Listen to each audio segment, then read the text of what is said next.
উপদেষ্টার সভাপতিত্বে অনুষ্ঠিত উপদেষ্টা পরিষদের বৈঠকে ঢাকা সেন্ট্রাল ইউনিভার্সিটির অধ্যাদেশ 2026 অনুমোদিত হয়েছে। ঢাকার 7টি সরকারি কলেজকে একই একাডেমিক কাঠামোর আওতায় এনে উচ্চশিক্ষার গুণগত মান উন্নয়ন এবং দীর্ঘদিনের প্রশাসনিক জট নিরসনই এই অধ্যাদেশের মূল উদ্দেশ্য। নতুন অধ্যাদেশের মাধ্যমে ঢাকা কলেজ, ইডেন মহিলা কলেজ, বেগম বদরুন্নেসা সরকারি কলেজ, সরকারি শহীদ সরওয়ার্দী কলেজ, কবি নজরুল সরকারি কলেজ, সরকারি বাংলা কলেজ এবং সরকারি তিতুমির কলেজ সংযুক্ত কলেজ হিসেবে পরিচালিত হবে। কলেজগুলোর নিজস্ব পরিচয়, অবকাঠামো এবং স্থাবর অস্থাবর সম্পত্তির উপর তাদের অধিকার অক্ষুণ্ণ থাকবে। অধ্যাদেশে বিশ্ববিদ্যালয়ের জন্য আচার্য, উপাচার্য, সিনেট, সিন্ডিকেট ও একাডেমিক কাউন্সিল সহ পূর্ণাঙ্গ প্রশাসনিক কাঠামো রাখা হয়েছে। আচার্য হিসাবে মহামান্য রাষ্ট্রপতি দায়িত্ব পালন করবেন এবং সিনেট মনোনীত প্যানেল থেকে উপাচার্য নিয়োগ দিবেন। বিশ্ববিদ্যালয় মঞ্জুরি কমিশন ইউজিসি শিক্ষা, পরীক্ষা, গবেষণা ও প্রশাসনিক কার্যক্রম পরিদর্শন, মূল্যায়ন ও নির্দেশনার ক্ষমতা পাবে।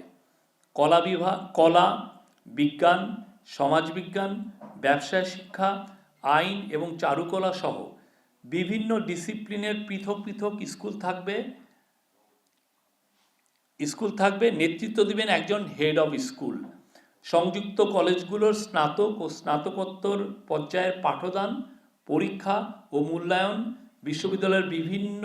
বিশ্ববিদ্যালয়ের অভিন্ন সময়সূচি ও মূল্যায়ন কাঠামো অনুযায়ী পরিচালিত হবে।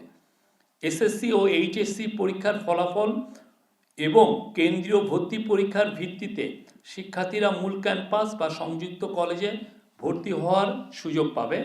কলেজগুলোতে কেন্দ্রীয়ভাবে এমফিল ও পিএইচডি প্রোগ্রাম পরিচালনার পাশাপাশি শিক্ষক উন্নয়ন ও উচ্চতর প্রশিক্ষণের সুযোগ থাকবে। অধ্যাদেশে আবাসিক হল সুবিধা, ছাত্র সংসদ নির্বাচন এবং শিক্ষার্থীদের জন্য সহ পাঠ্যক্রমিক কার্যক্রম চালুর বিশেষ বিধান রাখা হয়েছে। বিশ্ববিদ্যালয়ের কার্যক্রম পরিচালনার জন্য স্বয়ংসম্পূর্ণ স্থায়ী ক্যাম্পাস নির্মাণ এবং বিশ্ববিদ্যালয়ের নিজস্ব ক্যাম্পাস নির্মিত না হওয়া পর্যন্ত সাময়িকভাবে কার্যক্রম পরিচালনার ব্যবস্থা রাখা হয়েছে। জাতি, ধর্ম, বর্ণ, লিঙ্গ বা বিশেষ চাহিদার ভিত্তিতে বৈষম্য ছাড়া দেশি বিদেশি সকল উপযুক্ত শিক্ষার্থীর ভর্তি ও ডিগ্রি অর্জনের সুযোগ নিশ্চিত করার বিধানও সংযোজিত হয়েছে। মাধ্যমিক ও উচ্চ শিক্ষা বিভাগ মনে করে এই সিদ্ধান্ত 7টি কলেজের দীর্ঘমেয়াদী প্রশাসনিক জটিলতা দূর করতে সহায়ক হবে এবং রাজধানীতে উচ্চশিক্ষার ক্ষেত্রে একটি সমন্বিত, আধুনিক ও গবেষণা সমৃদ্ধ শিক্ষাবান্ধব পরিবেশ তৈরি করবে। আন্তর্জাতিক মান অনুযায়ী শিক্ষা, গবেষণা ও মূল্যায়ন নিশ্চিত করতে ইউজিসি নিয়মিতভাবে তদারকি করবে এবং প্রয়োজনীয় নির্দেশনা প্রদান করবে। অধ্যাদেশ অনুমোদনের ফলে ঢাকার উচ্চশিক্ষা ব্যবস্থার একটি নতুন ধারা সূচিত হলো, যা ভবিষ্যতে দেশের উচ্চশিক্ষা ব্যবস্থার একটি গুরুত্বপূর্ণ মাইলফলক হিসাবে ভূমিকা রাখবে বলে আশা করা হচ্ছে। আর বাকি যে দুইটা বেসরকারি